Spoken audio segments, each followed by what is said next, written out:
Op is treated poorly by her in-laws for her entire relationship, and her husband never defends her. As revenge, gives the in-laws crappy presents for Christmas and a divorce for her husband. Prenup they forced Op to sign works in her favor. Posted by u/potential_low_8645. Throwaway account for anonymity. I, 31F, married my soon-to-be ex-husband, 33M, in 2018. My in-laws never liked me and made it clear. My soon-to-be ex insisted that they were just putting up a tough exterior and would grow to love me. To show how evil they are, one time, I joined them for dinner and brought a cake I had made, because I was always raised to be a gracious guest. When I stepped into the kitchen and offered the cake to his mother as a thank you for inviting me, she took the plate over to the garbage bin, dumped it in, and handed me the plate back. When I told my husband what she did, he confronted her, and all of a sudden, the crocodile tears started. She claimed she grabbed the plate but didn't get a good grip. I let go too quickly, and it fell to the floor, so, of course, it had to be thrown away. My sister-in-law confirmed that was what happened. My soon-to-be ex owned his own business, and his family called me a gold digger behind his back. Of course, they insisted on a prenuptial agreement, which I didn't care about because I never thought my marriage would end, and I hoped it would appease them and maybe finally get them to treat me kindly. Nope. His business failed once COVID hit. We went through his savings and my own trying to keep it afloat. I refused to go into debt to keep it going, so he closed it down. In 2022, he was suffering from really bad depression because he had lost his business and couldn't find new work. He suggested we move to his hometown, closer to his family, so he had a larger support network. Against my best judgment, we did. He wanted to work only part-time while trying to restart his business, so I became the main breadwinner. And as with most wives, I became the person in charge of buying gifts. Stupid old me thought buying them thoughtful, expensive gifts would finally make them see that I wanted to be accepted. Gifts to us were labeled as couples gifts but were clearly for my soon-to-be ex only. Every holiday was spent with them. There were monthly dinners with the whole family. After a year, I realized that if I ever tried to talk or join a conversation, everyone would go quiet, so I just stopped talking when I visited. In early December, they finalized plans for Christmas. A few days later, my soon-to-be ex said his family had decided they didn't want me to join them for Christmas Eve dinner and Christmas lunch because I ruined the family vibe. I replied, "Fine, we'll do our own thing instead." My soon-to-be ex sheepishly looked away and said he was still going to go. I was livid and so disappointed in him. That was the moment I knew my marriage was over. So, I returned the presents I had bought for his family. In their place, I got one pair of novelty business socks for my father-in-law, a supermarket brand bottle of shampoo for my mother-in-law, the nastiest perfume I could find at the dollar store for my sister-in-law, and the most expensive gift, a large rawhide bone for my brother-in-law and his wife's chihuahua, too big for it to get its jaw around, rendering it useless. I saved about $600 to put toward a deposit for a new apartment. My soon-to-be ex came home from Christmas lunch, telling me I had humiliated and embarrassed him in front of his family. I asked him why he would think I would buy nice gifts for people who clearly don't like me and don't want me around. I served him divorce papers last week.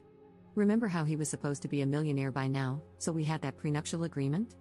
My soon-to-be ex is not eligible for any of my savings, since we were required to keep separate accounts or alimony. He doesn't have money for rent or auto insurance. Not my problem anymore. Some of my friends and family are on my side and proud that I went out in a blaze of glory. Others are telling me I was being way too petty, which isn't really like me. So, am I the jerk here? Relevant comments. Commenter.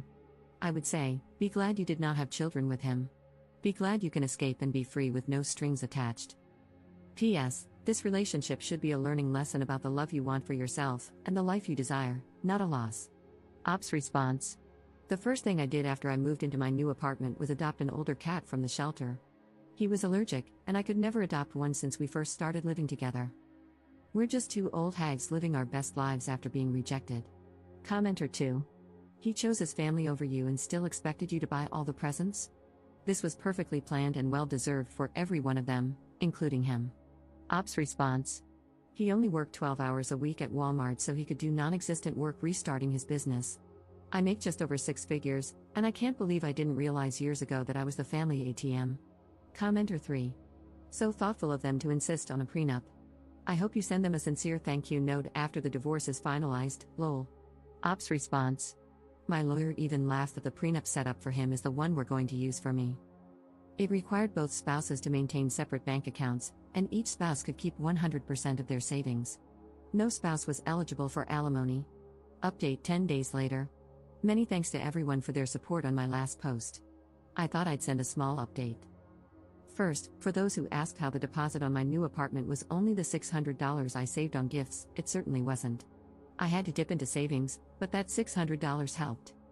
My soon-to-be ex didn't bother reaching out to me after I left until he was served the divorce papers and my lawyer made it clear we're exercising the prenup.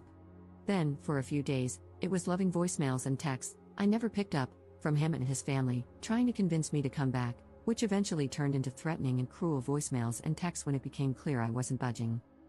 My lawyer suggested I don't block them so we have evidence of harassment if needed. Basically, give them the rope to hang themselves with. But then, last night, I got call after call from my soon-to-be ex. Stupidly, I picked up, thinking there was some kind of emergency or something. I had barely gotten out a hello when he said, "The rent is a week late." I told him that was strange because I had paid my landlord 6 days ago. He paused, sighed dramatically, and replied, "No, the rent for here." I reminded him that I don't live there and he shouldn't expect rent. Cue his parents both texting me, claiming they're going to sue me to pay the remainder of the lease in full. I'm not worried about having an eviction on my record since the apartment is in his parents' names. When we first announced we were moving to his hometown, they rented an apartment for us right away so we could move in immediately. They've been renewing the lease each year. We had to pay his parents, and then they would write a check to the landlord, who has no idea who my soon-to-be ex and I are, let alone that we live there. Red flag, I know. I'm glad I had a few weeks to prepare for my departure since they'd probably have used the fact that it's their apartment to kick me out immediately. Divorce is probably going to be a bumpy ride with this manchild and his psycho parents. Any advice from anyone who's been through it is welcome. Relevant comments. Commenter. Do you even have a contract at the place where your soon-to-be ex is living? I don't think they have a basis for suing you, lol. What does your lawyer say? Ops response. The lawyer is confident they have no leg to stand on. I haven't signed any type of lease, and the utilities are in their name too because they were afraid of having too many names connected to the apartment and the landlord finding out. So, they are on the hook for everything that doesn't get paid. But hey, that was their choice and their scheming. FAFO. Second update 13 days later. Hi, if this isn't the right place to post any updates, please direct me to a subreddit that better fits. Super sorry if I'm annoying members who aren't interested, but a few requested an update. For those who commented that my soon-to-be former in-laws were probably charging my soon-to-be ex and me more than the amount on the lease, you were right. And we wouldn't have found out if they weren't so entitled and determined to hurt me. They got a cousin, who happens to be a lawyer, to send me a letter demanding that I pay the entirety of the remainder of the lease or they would file suit and force me to pay it. Clearly a scare tactic. So my lawyer sent a formal request to their lawyer for a copy of the lease, which I've never seen, and a copy of their written agreement with us as sublessees, which doesn't exist. They sent the lease and insisted the sublease agreement was a verbal contract. Not only is subleasing explicitly prohibited, but my mother-in-law and father-in-law had been charging us an extra $200 each month. So we notified the landlord that I had been living there with my soon-to-be ex-husband while the lessees were living in their own house throughout the duration of the lease. We also sent copies of my driver's license, with the address, and over 2 years of bank and credit card statements listing the address. They were served with a 30-day eviction notice yesterday, which I know about because my mother-in-law left a voicemail accusing me of kicking my soon-to-be ex out of his home and mentioning that she now drives with a baseball bat in her car and will be keeping an eye out for me, lol. Obviously, my lawyer's expertise is in family law and this was outside her purview, so she referred me to a colleague who specializes in real estate law. We met today to devise a battle plan, and I am now suing my mother-in-law and father-in-law for all the money I can prove I transferred for rent throughout my residency there, since the apartment was technically not a legal rental. They had no clean hands to sublease to us and then sue me. My lawyer isn't sure how a judge will view it, and the amount exceeds my state civil compensation limit, but he's confident that it will scare them and leave them open to settling for just returning the additional $200 from each payment. I think that's fair because I did live there with my soon-to-be ex-husband, and I don't think it's right to get all the rent money back. I'm an adult, and adults pay rent. I also don't want them to have the satisfaction of saying I'm using the divorce as a windfall. On the soon-to-be ex front, there's no news. We will likely need to go to family court for a separation order since he won't agree to the financial details of the separation agreement my lawyer has drafted. My state requires a 1-year separation period before a divorce can be finalized, so this is going to be a long process. A few people ask why he did what he did and if he's offered any kind of explanation or justification. We haven't really talked since he was served. I don't know if he just fell out of love but found me financially convenient, if the mask finally lifted, or if being so close to his family gave them opportunities to manipulate him. I don't know, and I don't care. I don't need closure, I need them all gone. Looking back, making promises during couples counseling and slowly regressing is enough closure. Knowing he allowed his family to treat me like crap for so long is closure. That final betrayal at Christmas is closure. My focus isn't on figuring it out, it's on making sure I'm happy. Relevant comments. Commenter. Isn't there a prenup? So he can spend money on a lawyer arguing, but there's already an agreement, isn't there? Ops response. Yes, it was set up in his favor because he owned a business that was supposed to be a huge success. Then COVID hit, and it went poof. Now I'm the one with the money, and the prenup is actually protecting me. Commenter 2. Don't forget to investigate soon for the return of money invested in his business. It was a premarital asset and exempt from the prenup. Worth a shot to see if you can recover some or all of that wasted savings. Ops response. I had never thought of this. I'll bring it up when I meet with my lawyer next time. Commenter 3. Keep their calls and text messages as evidence for a protective order. Ops response.